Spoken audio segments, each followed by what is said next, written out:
folks, another beautiful day here on the farm today, and Joby and I have been talking a lot about what we want to do with all the space that we have, and while that will probably change over time a little bit, as things do, one of the things that we had talked about doing was creating more of an elderberry stand, just because I use elderberry so much. I dry the flowers in the spring to put into teas for immune boosting teas. They're really good for cold and flu, and I also make cordial with the flowers. And in the fall I harvest the berries so that I can make elderberry syrup, which some of you have had, and I love it. It's a staple in our house, and I know a staple in some of your houses. So we thought we would grow some elderberry since we're living a little bit further away from the place that I used to procure all of my elderberry, which is great for cold and flu.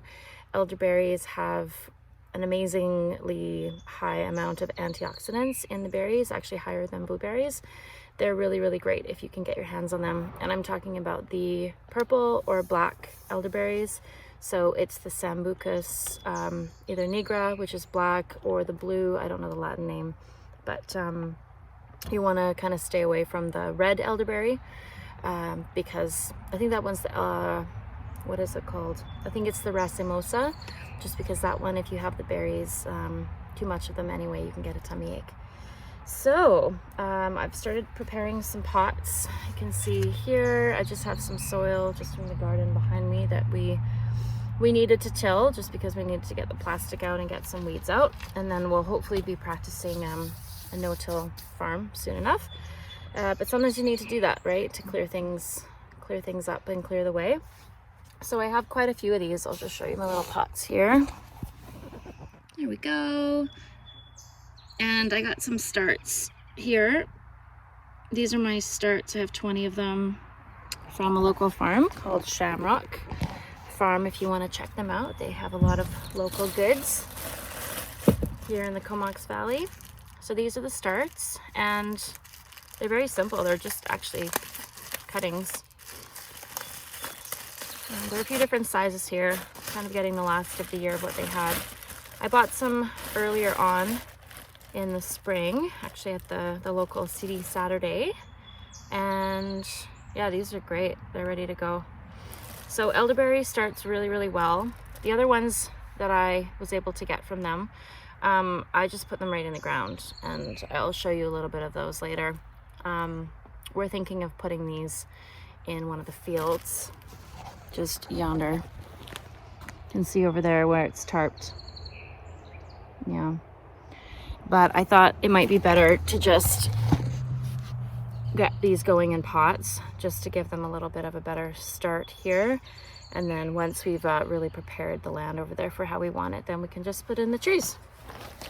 And something new that I learned about elderberry is that you don't actually need to let them grow into full trees. That was really surprising to me, because every year we go to the Yarrow elderberry farm in near Cultus. It's in Yarrow, or Yarrow, depending on how you say it, BC, and they're fantastic. I really love them, and I love going there with my kids, and we'll definitely miss it. We'll have to go and visit it for sure. But he has his trees grown up like an orchard. But lately I've been learning that these shoots, once you put them in, and they grow for about 2 to 3 years, I've heard varied reports, but you basically cut them back to the ground, and apparently this is what really makes the growing magic happen. So every year they are, I guess, quite prolific and amazing in how they grow. The shoots come out to the sides, and you get a ton of flowers and berries, and you don't really need to let them grow into trees. I guess in this fashion it lets you harvest what you want a lot easier. You know, you're not having to climb up the ladders like we will have to do with the orchard. So we'll give it a try, but these again probably we won't cut back for the first couple of years, just to make sure that a lot of growing can happen. Although I do still need to look into that, so don't quote me on that. If you are learning how to grow elderberry yourself, I would suggest that you go out there and look, and YouTube, of course, YouTube has a ton of videos on it. So basically, I've mixed a bit of bone meal in here with my soil just to give it a bit more nutrients. I'm not actually sure about the quality of this soil. I'm hoping it's pretty good, but it's our first year, so I don't really know. And the bone meal just gives it some extra nutrients. It's really good for, I think, all kinds of trees. Again, don't quote me on anything. Just learning here. And so then you just take your elderberry. This is a little damp, which is great. And then I'm just going to stick it down into the bottom like this. Voila.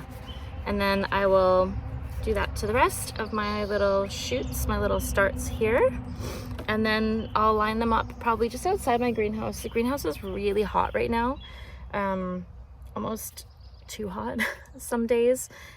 For certain vegetables, I have some cabbage and kale in there that were starts that the previous owners had going in little plant pots, and I've transplanted them into the ground, and now they're fully bolting. It's too warm for them. So once the tomatoes and peppers get started, they're on their way, then we can start putting them in there. All right, well, I'm gonna get working here, and I'll show you the finished product when I'm done. All right, so here you can see all the elderberries that I've planted today. Bit of a mixture of soil there. We're trying to use up what we have, so we found some bags of potting soil. Yeah, so fairly simple. We'll see how these go, but this will just give them a bit more of a start until we're ready to figure out where exactly we want to put them in the ground, because I'd rather have them growing here and in a place where I can kind of control what happens than out here. Just because I think we need to work on the land a little bit.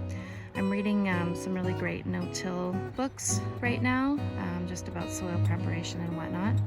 So yeah, we'll see what happens. Oh, and I'll take you over here. We purchased 25 blueberries.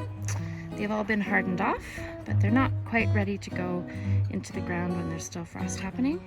So I'm just gonna wait a little while longer, and then we'll be putting these beauties in too. I think I got 3 different varieties: Blue Crop, Elliott, and Chandler. So there you go, all from a local producer as well.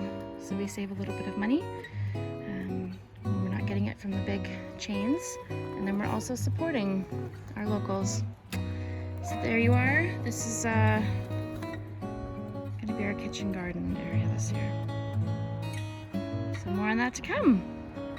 Have a wonderful day wherever you are, whether it's blue sky or rainy.